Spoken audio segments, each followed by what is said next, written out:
পূর্ব ঘোষণা কিংবা কোনো উস্কানি ছাড়াই রাতারাতি পাকিস্তানের একাধিক জায়গায় ক্ষেপণাস্ত্র হামলা চালিয়েছে ভারত। এই আক্রমণে পাকিস্তানের 9 জন নিহত হয়েছেন। ভারতের ভয়াবহ হামলায় ইসলাম প্রধান দেশটির 2টি মসজিদও ধ্বংস হয়ে গেছে। এই পরিস্থিতিতে প্রতিশোধের আগুন জ্বলছে পুরো পাকিস্তানে। পাল্টা হামলাও ইতিমধ্যে চালিয়ে দিয়েছে, ধ্বংস করেছে ভারতের যুদ্ধবিমান ও বেশ কয়েকটি স্থাপনা।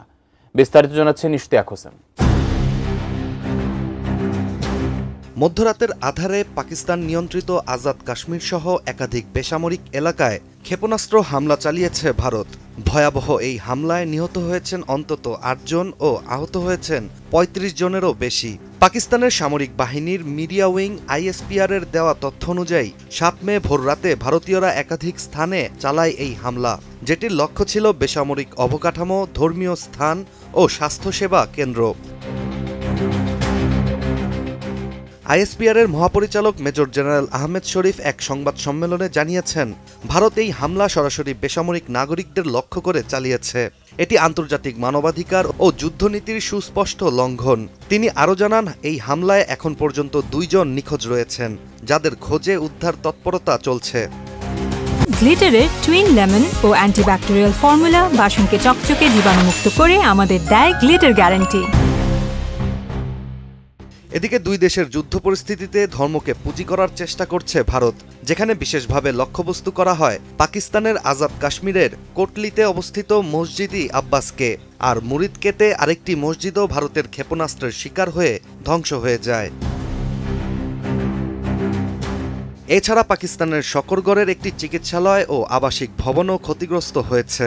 তবে শিয়ালকোটে পড়া একটি ভারতীয় গোলা বিস্ফোরিত না হওয়ায় বড় ধরনের ক্ষয়ক্ষতি হয়নি।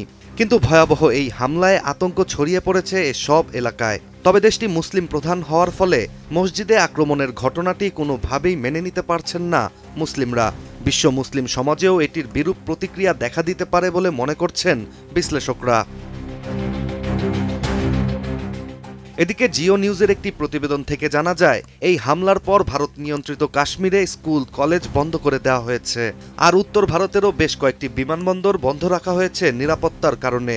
পাল্টা হামলার আশঙ্কায় 2 দেশের সীমান্ত এলাকায় চলছে তুমুল গোলাগুলি।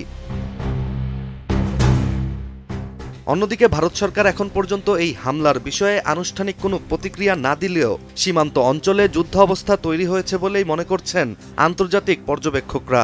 তবে 5টি যুদ্ধবিমান বিধ্বস্ত হওয়ার পর ভারতের পররাষ্ট্রমন্ত্রী S জয়শঙ্কর বিশ্বকে সন্ত্রাসবাদের প্রতি জিরো টলারেন্স বা শূন্য সহনশীলতা দেখানোর আহ্বান জানিয়েছেন।